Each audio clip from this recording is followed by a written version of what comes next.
Hello everyone. The last lecture we see the family history. Now today we see the new topic of a case taking, that is a past history.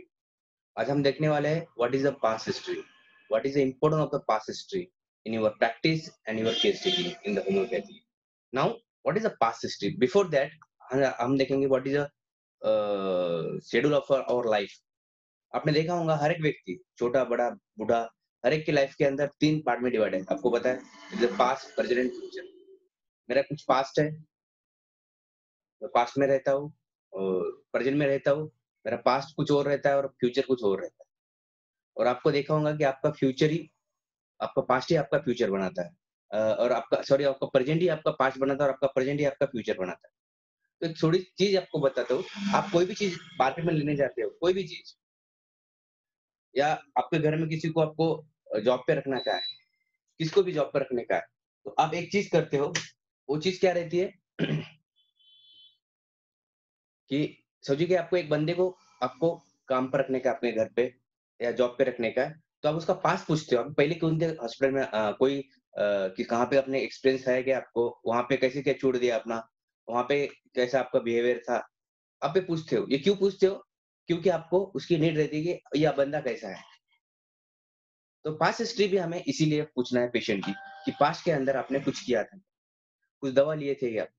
दवा लिए थे तो कहाँ से लिए थे? दवा किस चीज़ के लिए लिए थे? आपको बीमार अभी तक कहाँ कैसे-कैसे बीमार गिरे हो? क्या-क्या बीमारी हो चुकी है आपको? ये सब कुछ आपको पास्ट में पूछना पड़ेगा। पास्ट इसलिए हम पूछते हैं कि आप लोगों को ये पेशेंट ये पता चले है क्यूरेबल है या नहीं है? कितना टाइम लगेगा आपको? और हेयरिंग्स लो अभी आप लोगों को। मरीज़ की एक आर्ट है, पास्ट हिस्ट्री लेने का एक कला है। कैसे भी लोगे तो कुछ समझ में नहीं आएगा आपको। तो आपको उसकी लाइफ़ को लेना पड़ेगा। तो इंसान की लाइफ़ हम देखेंगे, हम पैदा होते से लेके 5 साल तक, हम उसको चाइल्डहुड बोलते हैं, मतलब हमारा बालपन। एवरी पर्सन, अब हमने सबने बालपन देखा है, 5 से लेके 0 से लेके 5 तक, तो वहाँ उसके अंदर स्पेशल बीमार है, वो हमें पता होनी चाहिए। उसके बाद 5 से लेके 20 साल तक, उसको हम बोलेंगे हमारी स्कूल और कॉलेज लाइफ, उसको हम स्कूल लाइफ बोलेंगे। From the 0 to 5 to 18 years, that is called as a school life. ये हमारी स्कूल लाइफ रहती है, वहाँ पे भी एक स्पेसिफिक बीमार रहते हैं हमें। हर एक व्यक्ति वहाँ पे अलग-अलग चीज़ से प्रभावित होता है, वो भी हम देखेंगे। उसके बाद हमारा एज रहता है 18 से लेके 25 साल तक, that is called as college life. वहाँ पे भी हमें अलग-अलग बीमारियाँ होते हैं, उसको भी हमें पूछना है। उसके बाद हम कॉलेज जैसा होता है कि हम सर्विस में चले जाते हैं। अब सर्विस की लाइफ हमारी रहती है 25 सा पच service life plus marriage life, इसको हम दोनों को ये करते हैं, तो 25 से लेके 50 साल तक, ये हमारा शेड्यूल। उसके बाद 50 से हम जब तक मरते नहीं, तब तक उसको हम बोलते हैं ओल्ड एज। तो हमारा ये डिवाइडेशन है हमारा लाइफ, हर एक का, मेरा, आपका, जितने भी लोग हैं समाज के अंदर, सबका एक डिवाइडेशन है। Childhood, school life, college life, service service या marriage life and old life. यही प्रवाह से हम चले जाते हैं। तो हमें ये देखना है कि हर एक इसके अंदर हमें क्या-क्या बीमारी हो चुकी है। एग्ज़ाम अभी हम देखेंगे स्टेप बाय स्टेप। तो पेशेंट को आपको हर एक पेशेंट, कोई 10 साल का भी आया तो उसकी चाइल्डहुड स्कूल लाइफ मिलेगी आपको। मेरे उम्र का भी आया तो आपको क्या-क्या मिलेगा? चाइल्डहुड मिलेगी, स्कूल लाइफ मिलेगा, कॉलेज लाइफ मिलेगी और सर्विस लाइफ मिलेगी। और ये पूरे लाइफ के अंदर उसके अंदर कितने कितने बीमारी से प्रभावित हुआ है। पहले बीमारी भी पूछना है, मेंटल क्राइसिस भी पूछना है। मैं क्या-क्या बोल रहा हूँ आपको? बीमारी भी पूछना है, मेंटल क्राइसिस भी पूछना है, उसके बाद एक्सीडेंट पूछना है। There are 2 type of the accident, एक mental accident and physical accident. Physical accident मतलब जो रोड ट्रैफिक एक्सीडेंट रहते हैं, और मेंटल एक्सीडेंट मतलब कोई नजीक मर गया हो या कोई ऐसा इसको वजह से शॉक लगा है, वो भी पूछना है हमें। दूसरा बाइट, मतलब किसने काटा है क्या? साँप, कुत्ता, बिल्ली, कोई एनिमल्स, ये भी हमें पूछना है। पास्ट हिस्ट्री का मतलब ये नहीं कि सिर्फ हम बीमारी पूछेंगे। पास्ट हिस्ट्री का मतलब होता है उसके लाइफ के इवेंट, उसके लाइम लाइफ का कुछ बड़ा पार्ट, ये सब कुछ हमें पूछना है। अब हम देखेंगे स्टेप बाय स्टेप आप कैसे पूछोगे। तो शुरुआत कहाँ से करेंगे हम? चाइल्डहुड से। तो हमें एक कॉलम बनाना है, एक एक के अंदर हमें एज फैक्टर लिखने का है, दूसरे के अंदर डिसीज़ कुछ रहा था तो वहाँ पे नमूद करने का है। मैं बताऊँगा आपको कैसा नमूद करने का उसको। तो पहले हम देखेंगे चाइल्डहुड। चाइल्डहुड के अंदर क्या-क्या बीमारी हो सकती है? चाइल्डहुड की एज कितनी रहती है हमने हमने चार्ट के अंदर चाइल्डहुड की एज लिखी है 0 टू 5 इयर्स। तो आपको पूछना है भाई 0 टू 5 इयर्स आपको कुछ हुआ था क्या? नॉर्मल तौर के ऊपर हम भूल जाते हैं, मुझे भी पता नहीं कि मुझे 0 से 5 साल तक क्या हुआ था। बट एक एक बड़ा प्रॉब्लम रहा तो आपको पता चल जाता है। तो उसकी सोचिए कि छोटा बच्चा है और उसकी मम्मी साथ में है, तो आप पूछ सकते हो उसकी मम्मी जी को, "यार सर इसको 0 से 5 साल तक कुछ हुआ था?" वो बोलेंगे, "नहीं, उतना तो याद नहीं है मुझे।" तो याद नहीं बोलते हैं तो आपको आस्किंग द लीडिंग क्वेश्चन कब पूछने का है? जब बोलता है मुझे याद नहीं है, तो फिर आपको याद दिलाना पड़ेगा उसे। तो आप पॉसिबिलिटी पूछो, चाइल्डहुड में क्या-क्या होता है? तो हम देखेंगे इंडियन इसके अंदर चाइल्डहुड में क्या-क्या बीमारी होती है? पॉसिबिलिटी बता रहा हूँ मैं। पहले तो ये पूछना है not asking the leading question, only पूछना है कि 5 0 टू 5 साल में क्या हुआ था? बट मैक्सिमम पेशेंट भूल जाते हैं कि 5 साल में क्या हुआ था, फिर उनको रिमेम्बराइज़ करके देना। आप कैसा करके दोगे? तो आपको पता होना चाहिए कि 0 टू 5 साल के अंदर क्या-क्या बीमारी हो सकती है। तो हम पहली बीमारी ये हो सकती है जैसे पैदा होता है, पैदा होने के बाद इसको बर्थ एस्फिक्सिया हुआ था क्या? छोटा ब छोटी बच्ची की बर्थ एस्फिक्सिया मतलब बच्चा पैदा होते हुए रोया नहीं रोया। वो बाद में देखेंगे नहीं रोया तो क्या प्रॉब्लम होता है। दूसरा बात है यानी जॉइंटिस, नियोनेटल जॉइंटिस पता नहीं तो छोड़ दो। नहीं है तो नेगेटिव हिस्ट्री में डाल दो नहीं था इसको।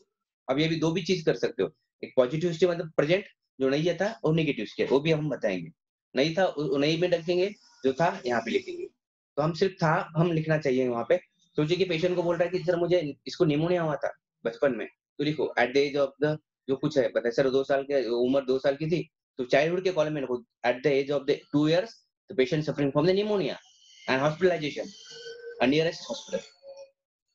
और क्या-क्या अभी मैं पॉसिबिलिटी डायरेक्ट बताता हूँ आपको, बचपन में क्या-क्या हो सकता है चाइल्डहुड के अंदर। एक तो क्या होता है न्यूरोनल जॉइंटिस, निमोनिया, उसके बाद अ, मीजल्स, मम्प्स, चिकन पॉक्स ये में भी पॉसिबिलिटी रहते हैं। बीमारी ये कॉमन बीमारियाँ हैं, जॉइंटिस है, मलेरिया है, डेंगू है, ये सब कुछ चाइल्डहुड में हो सकते हैं। उसके बाद और बीमारियाँ हो सकते हैं, ये पॉसिबिलिटी आप जब पढ़ाई करोगे तो पता चलेगा, मैं सिर्फ आपको डायरेक्शन बताऊँगा। उसके बाद रहता है इंजुरी, बच्चे बहुत ज़्यादा गिरते हैं, 0 टू 5 सर के ऊपर मार लगता है, आँखों में कोई तो आँखों में मैक्सिमम बच्चे हमारे पास आते हैं, कान में कुछ तो पिन डाल के आते हैं। तो ऐसी कुछ बड़ी इंजुरी, छोटी इंजुरी को कुछ लेना-देना नहीं। छोटी इंजुरी मतलब हाथ को मार लगा है, कुछ उसका कुछ इम्पैक्ट है, मगर हेड को मार लगा है, आँखों को मार लगा है, कान में इंजुरी हुई है, या बड़ी इंजुरी जो लाइफ लॉन्ग तक चलेगी, वो हमें मेंशन करना है इन योर इसका इम्पोर्टेंस क्या है बाद में देखेंगे। तो बारीक-बारीक चीज़ आपको पूछना इन द चाइल्डहुड डाल दो। चाइल्डहुड में और कुछ हो मैक्सिमम चीज़ हो सकते हैं। कन्वल्जन्स आ सकते हैं, पेडिक प्रॉब्लम बहुत ज़्यादा आ सकते हैं। MRC mental retarded child patient आपको बाद में डिले डेवलपमेंट भी हो सकती है। जैसे कि बच्चा नॉर्मल टाइम पर चल नहीं सकता, वो भी हमें लिखना है। अक्सर इसका चलना टाइम पर नहीं हुआ है, ये बात भी देर से किया, उसकी दाँत भी देर से आई है। ये सब कुछ आपको इसके अंदर लिखना है। पेशेंट उसकी मम्मी जो रहती है तो बताएँगे वो। छोटे बच्चों के अंदर स्पेशली बता रहा हूँ मैं। उसके कोई पैरेंट प्रेजेंट रहता है तो। तो आपको 0 टू 5 इयर्स में ये पढ़ना है, बताना है और ये इसका स्टडी करना है। कुछ एलर्जी थी क्या? स्टोन था क्या? ये सब कुछ आप पूछ सकते हो। समझ में आया आपको? नेक्स्ट और कुछ बहुत ज़्यादा बीमारियाँ हो सकती है इसके अंदर हम उसको आप उसके अंदर डाल दे सकते हो। मगर हमें एक डायरेक्शन बता रहा हूँ। नेक्स्ट पॉइंट हम लिखेंगे, उसके बाद चाइल्डहुड ऊपर रखेंगे, उसके बाद नीचे लेके आएँगे that is called as school life. That is 5 to 18 years. आप खुद ही सोच लियो, अब भले ही अपन डॉक्टर है, इसका मतलब ये नहीं कि अपन अपनी लाइफ ऐसी नहीं है। अब हम भी व्यक्ति है, हम भी बीमार गिरे होंगे, मैं भी बीमार गिरा हूँ 5 से 18 साल तक। बहुत ज़्यादा इवेंट होते हैं अपनी लाइफ डिसीज़ इवेंट बोल रहा हूँ मैं। तो क्या-क्या इवेंट हो सकते हैं 5 से 18 ईयर में जो कॉमनली है, ये सब कुछ आ जाएगा उसके अंदर। Same disease malaria, typhoid, measles, chicken pox pneumonia, jaundice सब कुछ आ सकता है। कभी भी कौन से भी ईयर में ये हो सकते हैं। ये सब कुछ पूछना है आपको। मगर 15 टू 18 में ऐसे कोई चीज़ है जो कॉमनली यहाँ पे रहता है सबसे बड़ा एक्सीडेंट। बच्चे ज़्यादा 5 साल के बाद पिताजी से दूर स्कूल चले जाते हैं, तो बहुत ज़्यादा गिरते, वो घर पे नहीं बताते हैं। बहुत बार ऐसा हो जाता है कि सर को मार लगता है, तो भूल जाते हैं और घर पे आके बाद में पता चलता है कि सर को मार लगा था। कभी-कभी स्कूल में जाने के बाद बहुत बच्चे के अंदर हमने देखा है कि कोई तो भी उसको कान पे ज़ोर से मारो तो उसकी आवाज़ चली जाती है या आवाज़ कम उसका सुनाई कम देता है। तो ऐसी इंजरी कुछ हुई थी क्या? स्कूल लाइफ के अंदर मैक्सिमम क्या रहता है कि इंजरी बहुत ज़्यादा रहती है। बच्चों के साथ खेलते-खेलते हाथ को मार लगता है छाती को या कहाँ पे भी मार लग सकता है। That is 5 eater same disease और यहाँ पे चालू होते हैं आपको नए-नए डिसऑर्डर्स यहाँ से। दैट इज़ 18 इयर्स के अंदर आपको पता है 15 साल के बाद बहुत ज़्यादा स्किन प्रॉब्लम, पिंपल्स आना, उसके बाद आपको यहाँ पे पूछना है सबसे ज़्यादा क्योंकि यहाँ से डिसीज़ की ओरिजिन होती है क्रॉनिक डिसीज़। क्योंकि यहाँ पे बहुत ज़्यादा स्ट्रेस चालू हो जाता है अपनी लाइफ में। आपने पता है आपको childhood is very happy life, कुछ स्ट्रेस नहीं रहता है। बट जैसे-जैसे हम बढ़ते चले जाते हैं स्ट्रेस भी बढ़ जाता है। स्कूल लाइफ में हमें बहुत पेशेंट ब चलिए बच्चा तो बहुत होशियार था मगर 12वीं के बाद पूरा डिस्टर्ब हो गया। तो हम पूछेंगे कॉलेज लाइफ में क्या हुआ था क्या? तो बोलेंगे हाँ सर ये टॉप में था बट थोड़ा प्रॉब्लम में आ गए, तो दिक्कत आ जाएगी। तो कॉलेज लाइफ के अंदर ये बहुत एम्बिशियस रहते हैं, उसके बाद पिंपल्स ये बहुत ज़्यादा उनके अंदर और इसी टाइम में इनको एडिक्शन एडिक्शन भी यहाँ पे आप लिख सकते हो। नहीं, नहीं ऐसी बात नहीं, एडिक्शन का पार्ट अलग है, बट यहाँ पे आप बोल सकते हो कि उसको समझो सर मुझे बरोबर से 15 साल के उम्र के अंदर मुझे सिगरेट की आदत लगी है मेरे दोस्तों की वजह से। देखो यहाँ पे भी आपको एक मिल जाएगा, एडिक्शन भी मिल जाएगा आपको। तो कॉलेज लाइफ के अंदर स्कूल लाइफ के अंदर, तो बहुत ये ज़्यादा रहती है। स्कूल लाइफ के अंदर बहुत चेंजेस आते हैं, जैसे इमोशनल चेंजेस भी आ जाते हैं और एम्बिशियस और बर्डन दे अभी लाइफ के अंदर बर्डन आना चालू हो जाता है। कैसे तो भी वो 10वीं पास कर लेता है स्कूल लाइफ के अंदर और उस टाइम में बहुत ज़्यादा पढ़ाई, अभी देखिए और स्किन प्रॉब्लम यहाँ पे घुस जाना, पिंपल्स ये अब जैसे ही वो बड़ा हो जाता है, कॉलेज चले जाता है, तो नए प्रॉब्लम से फेस करना पड़ता है उसको, नए बीमारी फेस करना पड़ता है। अभी तक क्या थे एक्यूट इन्फेक्शन थे, क्या malaria, typhoid, dengue chicken pox, measles ये सब कुछ थे और इंजुरी। अब कॉलेज लाइफ में आने के बाद नए डिसीज़ ऑर्डर से उसको सब चला अब क्या आएँगे यहाँ पे नए-नए डिसऑर्डर्स। अभी तक क्या था सादे पिंपल्स थे, अभी नहीं, अभी फंगल इन्फेक्शन कॉलेज लाइफ के अंदर, hair fall, alopecia, obesity obesity तो कोई भी एज के अंदर आ सकता है, बट कब से चालू हुआ वो भी पूछो, क्या कारण था वो भी पता चलेगा आपको। कॉलेज लाइफ के अंदर disappointment of a career, of a love, कोई भी चीज़ हो सकती है कॉलेज लाइफ के अंदर। करियर के बारे में बहुत ज़्यादा रहता है क्योंकि 10वीं हो जाती है और कॉलेज लाइफ के अंदर क्या प्रॉब्लम होता है एजुकेशन थोड़ा हाइली रहता है जैसे कि हम देखते हैं, सर मुझे बनना था तो डॉक्टर में बन नहीं पाया क्योंकि उतनी फीस नहीं थी मुझे भरने के लिए। तो कॉलेज लाइफ के अंदर आपको स्कूल लाइफ में उतने फीस का प्रॉब्लम नहीं रहता, कॉलेज लाइफ में फीस का बहुत प्रॉब्लम उसकी वजह से बर्डन आ जाता है। कॉलेज लाइफ में बर्डन भी आ जाता है। स्कूल लाइफ में फैमिली का बर्डन नहीं रहता है, कॉलेज लाइफ में फैमिली बर्डन आ जाता है। उस टाइम में आपको नए-नए डिसऑर्डर, ड्रेनल कैल्कुला है दीज़ आर द ऑल हाँ, तो कॉलेज लाइफ में आपको ये सब कुछ पूछ रहा है, मेजर इंजुरी हुई थी क्या? ऐसा कुछ बड़ा डिसऑर्डर हुआ था क्या? Asthma, these are the all और कॉलेज लाइफ के अंदर मेंटल स्ट्रेस बहुत ज़्यादा रहता है, वो भी हमें पूछना है और यहाँ पे आपको पता चलेगा कॉज़ ऑफ डिसीज़ है। ये पास्ट हिस्ट्री आपको बहुत कुछ सिखाता है, सिस्टमैटिक पढ़ाई करोगे, तो कॉज़ ही मिल जाएँगे आपको। तो कॉलेज लाइफ समझो ईज़ी गया, सब कुछ ठीक हो गया। पहले पूछो क्या हुआ था? फिर उसके बाद उसको याद दिलाओ कि ऐसा कुछ हुआ था क्या?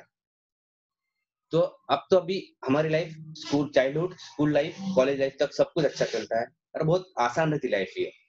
कॉलेज लाइफ थोड़ी हम जैसे-जैसे बढ़ते होते हैं अपनी लाइफ थोड़ी कॉम्प्लिकेट हो जाती है और सचमुच ये कॉलेज लाइफ तक भी हमारी बीमारियाँ नहीं रहते हैं। बट मेरे दोस्तों सबसे ज़्यादा हार्ड जो लाइफ है इंसान की, जो है वहाँ पे हमें बहुत सैक्रिफाइस करना पड़ता है, वहाँ पे हमें बहुत एडजस्टमेंट करना पड़ता है और मैक्सिमम डिसीज़ वहाँ से ही चालू होते हैं। वो लाइफ है हमारी सर्विस लाइफ और marriage life. It's a very, very complicated life कहा जाता है इसको। इट इज़ 25 टू 50 50 इयर्स 25 साल हमारे लाइफ का चेंजेबल रहता है। इसके अंदर हम हमारे अभी तक क्या था कॉलेज लाइफ तक हमारे सपने एक हम बहुत हमारे माताजी पिताजी ने अपने तक अपने को सँभाला था। बट 25 साल के बाद माताजी पिताजी का रोल बहुत कम हो जाता है। अपना रोल रहता है उनको सँभालने का, अपना रोल रहता है अपने भाई को सँभालने का, अपना रोल रहता है शादी होने के बाद अपने बीवी-बच्चे को सँभालने का, पैसे कमाने का और हम जहाँ पे काम कर रहे हैं उसको सँभालने का। तो इसका बर्डन हमारे लाइफ पर आता है और उसी टाइम हमारे लाइफ के अंदर नए-नए डिसीज़ का आगमन हो जाता है। वो हो रहे थे वही क्रॉनिक डिसऑर्डर और हमने देखा है प्रैक्टिस के अंदर सर्विस लाइफ बहुत ही कॉम्प्लिकेटेड रहती है लोगों की। आपने आपने भी आपके पिताजी से, आपके भाई-बहन से ऑब्जर्व किया होगा, कॉलेज लाइफ आपकी भी कॉलेज लाइफ अच्छी गई होंगी बट अभी जारी होंगी। बट अब जैसे ही आप आगे बढ़ोगे तो आपको कॉम्प्लिकेशन से सामना करना और सबको करना है। कितने भी अमीर हो या गरीब हो, कोई भी सोसाइटी का हो, उसको सर्विस लाइफ में और मैरिज लाइफ में कठिन व्यक्ति का सामना करना पड़ता है, कठिन बीमारी का भी सामना करना पड़ता है। बट उसको हम कैसे एडजस्ट करते हैं उसके ऊपर आपकी खुद की इंडिविजुअलिटी के ऊपर डिपेंड है। बट सर्विस लाइफ में क्या-क्या हुआ था? हमें हमें जो बड़े-बड़े बीमारियाँ हैं, सर्विस लाइफ के अंदर क्या आता है? मेंटल स्ट्रेस, एडिक्शन यहाँ से बहुत ज़्यादा रहता है और लॉस ऑफ एम्बिशन क्या बहुत लोगों का क्या रहता है अभी आप कोई डॉक्टर बन जाता है 25 साल के बाद तो एमडी करना पड़ता है, एमडी के लिए कोई पैसा नहीं रहता है। किसी को इंजीनियर बन जाता है, जॉब नहीं लगता है, कोई डीएड करता है तो जॉब नहीं लगता है। तो कुछ तो भी छोटी जगह पे काम करना चालू कर देता और अपने खुद को एम्बिशन को दबा देता, सप्रेस कर देता है। फिर एम्बिशन का नया ये आ जाता है, फिर suffering from the asthma, ulcers, GIT problems, piles, there are lots of disorders. यहाँ से चालू हो जाता है, अपनी सर्विस कैसी डिपेंड है उसके ऊपर। ऐसा-ऐसा करते-करते मैरिज हो जाता है। मैरिज होने के बाद बर्डन और बढ़ जाता है कि हमें ज़िम्मेदारी आ जाती है। खर्चे बढ़ जाते हैं और यहाँ से भी नई बीमारी का आगमन हो जाता है। फिर आपने देखा होंगा पाइल्स ज़्यादा बढ़ जाता है, जीआईटी प्रॉब्लम ज़्यादा चालू हो जाते हैं। कहाँ पे तो गठिया आ जाती है, या कुछ दम लगना चालू हो जाता है, पेट खराब होना चालू हो जाता है। तो सर्विस लाइफ के अंदर और मैरिज लाइफ के अंदर यहाँ पे क्या रहता है कि हमें रेस्ट नहीं रहता है। दिन-रात हमें हमारे बेटे, अपनी बीवी, हमारे माताजी, पिताजी इनका सबके बारे में हम ख़्याल रखना चालू कर देते हैं। और ये सर्विस लाइफ हमें बहुत ज़्यादा सिखा के जाती है, बहुत ज़्यादा हमको पढ़ा के जाती है। और यहाँ से ही और जिसकी सक्सेसफुल गई सर्विस लाइफ, वो तो लाइफ का सक्सेस हो गया। बट बहुत कठिनाई है मेरे दोस्तों, इस ये लाइफ को थोड़ा बहुत सिस्टमैटिकली करना पड़ता है। हम अभी वही इसी लाइफ से जी रहे हैं, सर्विस एंड मैरिज लाइफ। इसको बहुत सिस्टमैटिकली आपको करना पड़ेगा, नहीं तो यहाँ पे बहुत ज़्यादा डिसीज़, क्योंकि सोचिए कि आपका एम्बिशन था कि एक बड़ा डॉक्टर बनना और नहीं बन पाए, तो आप डिप्रेशन में जाओगे, सॉरी डिप्रेशन में जाओगे, और डिप्रेशन इतना बड़ा रहेगा, तो वहाँ से बाहर नहीं पाओगे। आप मैक्सिमम अभी देखे होंगे बेरोज़गारी बढ़ रही है। बेरोज़गारी बढ़ेगी तो डिप्रेशन बढ़ेगा तो आपको डिसीज़ चालू हो जाएँगे आपको। अभी तो बहुत ज़्यादा डिसीज़ है, वो तो आपको पता हो जाएँगे। और यहाँ पे आपको पता है लोग पूड़ी खाना चालू कर देते, गुटखा खाना चालू कर देते, ड्रिंक करना चालू कर देते। आपको पता है सर्विस लाइफ के अंदर ही ज़्यादा चालू हो जाता है। कॉलेज लाइफ में तो एन्जॉय बोल के करते हैं, सर्विस लाइफ में टेंशन रिमूव करने के लिए। कॉलेज लाइफ में दिन में 1-2 बार होता है, सर्विस लाइफ में हर 1 घंटे को 1 रहता है। आपको पता है कॉलेज लाइफ के अंदर 1 या 2 बार लोग सिगरेट पीते हैं, पर सर्विस लाइफ के अंदर 1-1 घंटे को सिगरेट पीना चालू करते हैं, तो लंग्स प्रॉब्लम आ जाते हैं। सी ऑफ लंग्स, हमको कुछ एक एज के बाद सी ऑफ लंग्स। अब इसका इफेक्ट क्या गिरता है सर्विस लाइफ और इतना बर्डन का? आपने देखा होगा कि अभी 10 साल के अंदर सबसे ज़्यादा डिसऑर्डर क्या बढ़ गए? तो आपने सुना होगा diabetes, hypertension and cardiac disorder. और उसका मेन कारण क्या है? That is a suppression of emotion and suppression of your enjoy. मैंने कल बताया था आपको, डब्ल्यूएचओ ने क्या कहा था? 8-8-8 8 घंटे आप पीएसएम पढ़ोगे, उसके अंदर पहले ही चैप्टर है कि उसके अंदर कुछ चैप्टर के अंदर आपको पता चलेगा, हेल्थ फॉर ऑल 8-8-8, मतलब 8 घंटा सोना चाहिए, 8 घंटा काम करना चाहिए, 8 घंटा एन्जॉय करना चाहिए। मगर लोग 6 घंटे सो रहे हैं, 5-6 घंटे सो रहे हैं, बचे वाला पूरा काम ही कर रहे हैं, एन्जॉय नहीं है, या कुछ फैमिली मेंबर के साथ अभी लॉकडाउन के अंदर तो भी थोड़ा हम फैमिली से मिल रहे हैं, मगर बिफोर द लॉकडाउन हम पूरी लाइफ सर्विस को देते थे, तो उसका इम्पैक्ट आगे चल के गिरता था। अब ये हो गया, सर्विस लाइफ में तो भी हमें सब कुछ हम एडजस्ट कर सकते हैं, क्योंकि हमारे पास विल पावर रहती है, हम इम्यूनिटी अच्छी रहती है, हम स्ट्रॉन्ग रहते हैं, यंग रहते हैं।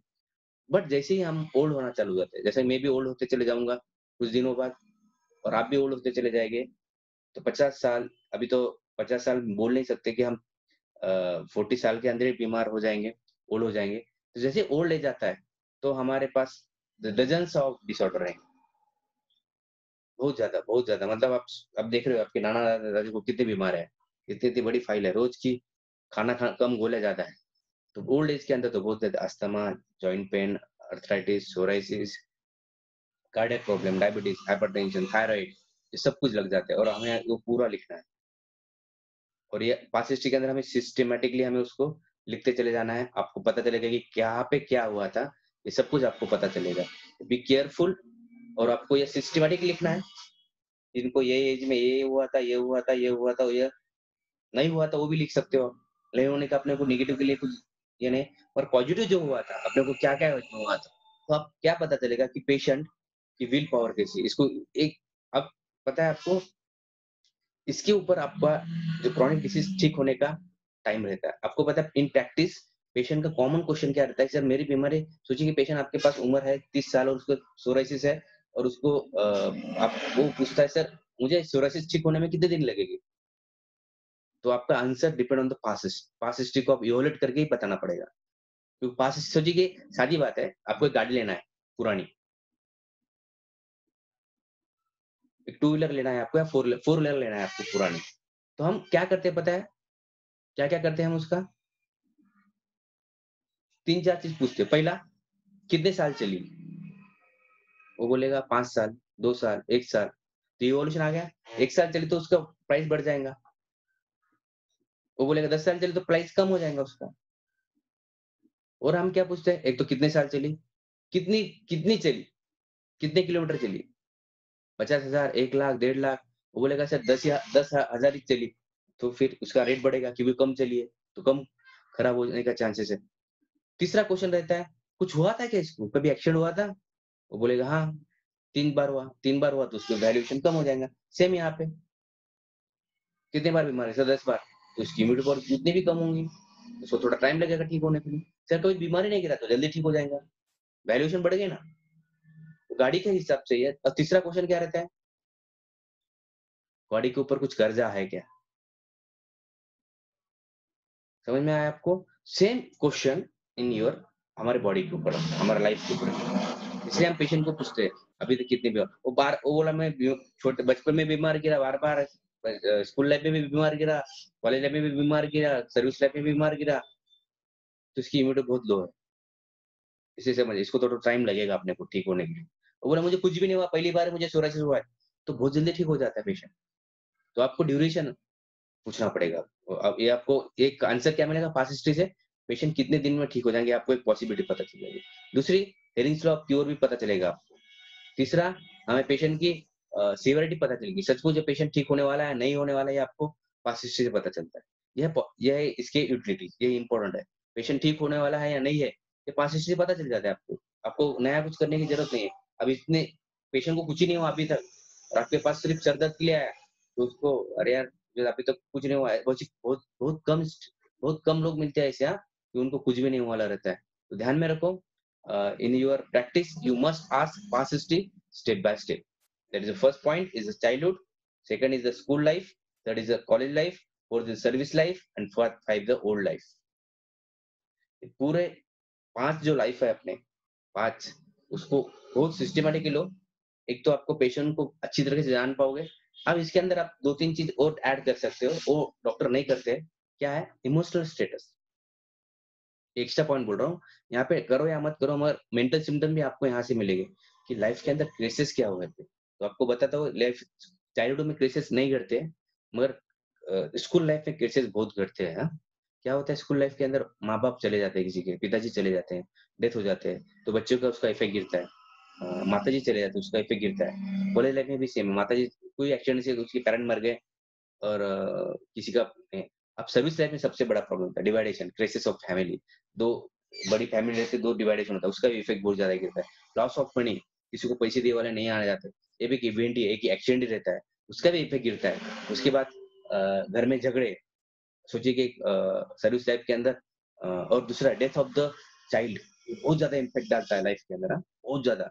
आप सोच भी नहीं सकते हो क्योंकि हमने प्रैक्टिस में सर मेरी एक लड़का था 5 साल का उसको ये बीमारी हो गई, डेथ हो गया। अभी हमारी ज़िंदगी नरक बन गई। ये नरक मतलब बहुत डेंजर वर्ड है हाँ। नरक कब बोलते हैं पेशेंट जब वो उध्वस्त हो जाता है, तो ये आपको पता होना चाहिए। बहुत बार क्या ओल्ड एज के अंदर सब कुछ ठीक रहता है और बड़ा बच्चा दारू पीने की वजह अभी मेरे पास पेशेंट आया था, उसकी उम्र पेशेंट की उम्र थी दैट इज़ 65 इयर्स और मैंने पूछा कि आपको क्या हो रहा है? उसने बताया मुझे डायबिटीज़ है, हाइपरटेंशन है।